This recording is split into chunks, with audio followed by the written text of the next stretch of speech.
Okay, the E-mini S&P, it's dropped on down. I know last week we talked about the kind of this reaction swing right here. We started out with this reaction swing. Let me just step back to that one. How that reaction swing put us right here. You can see the market came down. The market was bearish coming on down. PFI was bearish. Market structure is bearish. It came down and went through this median line, came back up, and on the projected reaction day right here, the market made a new high, came down new low, an outside day. So it zoomed through the median line, and this is one of the principles that we teach in our education course. The market did come back, test the median line, gave you a second chance, but then you had your dramatic drop, and then yesterday this big drop. What was it? I think it was down over 500 points during the day, but this is where your actual reaction came in. We've had that. Look at where it came right down to this line, which was established on this actual reaction way back here several months, but it still respected that line. And then also, if we move forward to this latest reaction swing here, you can see this reaction line target came down, and it was right here. Everything kind of came together. Now, this price did kind of hit the price objective early, so it was really ahead of time, not too much, because right here the center, this is really the 22nd. That's tomorrow is when we had the reversal day is due. But see what the market is moving up into that reversal day. This line here could give a little bit of resistance, but you move up there, then you could get one more push up, because right now, other than making this little bottom right here, hitting our time and price objectives, it's not really giving us a bottoming pattern. So it could get up and set up just one more little push down. But before you get too excited about doing any selling, remember, what do we have? 1, 2, 3. There's 3 swing patterns coming down. You can actually go to this one here, but your 3 swing patterns coming down.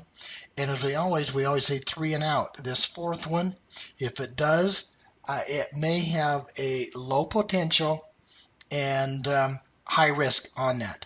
But this wide day here, I mean, it was big. The market was down, and I know on the news channels they're all gloom and doom, and then everybody got excited as it came back up and finished up here. But now we're moving up there. This means that there's a high probability this market was going down. Now, before I move on, I just want to show you something very interesting about this day. I'm going to dial down to, I believe, a 5-minute chart. I have a 5-minute chart of yesterday. You can look at the signals. Well, first of all, Rashid, I am going to talk about the futures. We will talk about, Rashid is asking if I'm just going to talk about futures or if I'm going to talk about stocks. I will be talking about, we'll cover many of the futures market. We'll talk about the S&P. I do not talk about individual stocks.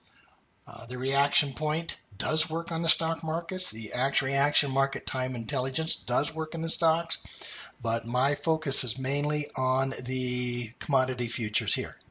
So if you're looking at stocks, we're not going to do it. But if you're looking to understand the methodology and see how it applies to the market, we can do that right here. And this little session right here, I think is going to be very good for you to understand about actual reaction and showing. So here is a 5-minute chart from yesterday when the markets tumbled down. But look, way back here I established. So here was the action part in the median line and extended out. And look at this lower reaction line. See how the market came through it, came back up, and tested it before it turned around. But this is one thing I'm going to take a little bit further. We'll take another actual reaction, use that as the median line, come down, apply that right there. Market, see how the market came down right here? There was a buy signal, bounced up, passed through. So that's when it passes through. You can just do another level. This is what I did right here, another level. Come on down. It's going to let me go that far. Let's just shrink this up a little bit.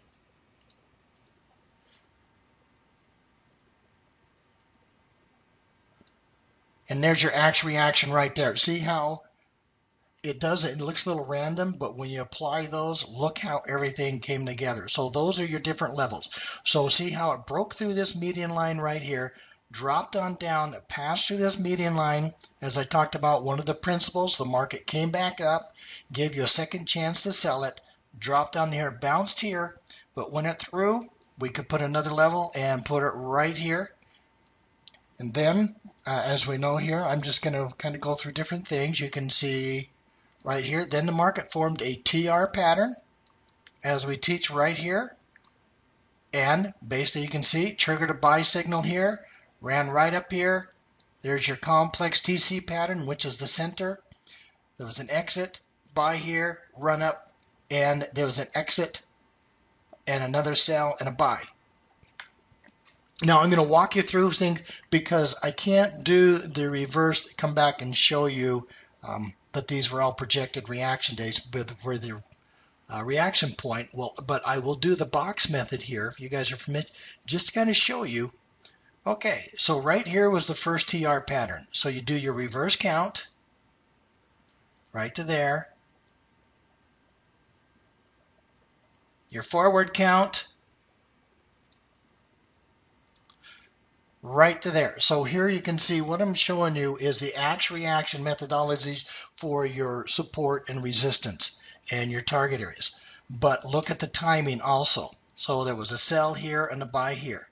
So now you come down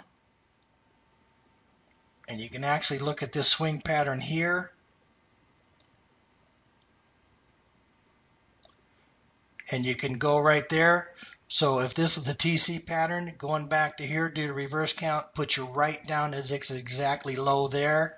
Actually, you could, if you wanted to, you could go over to this high. These two highs are the same, and that kind of puts you right here. But your time and price came together, allowed you to be a buyer right here. And then, of course, if I do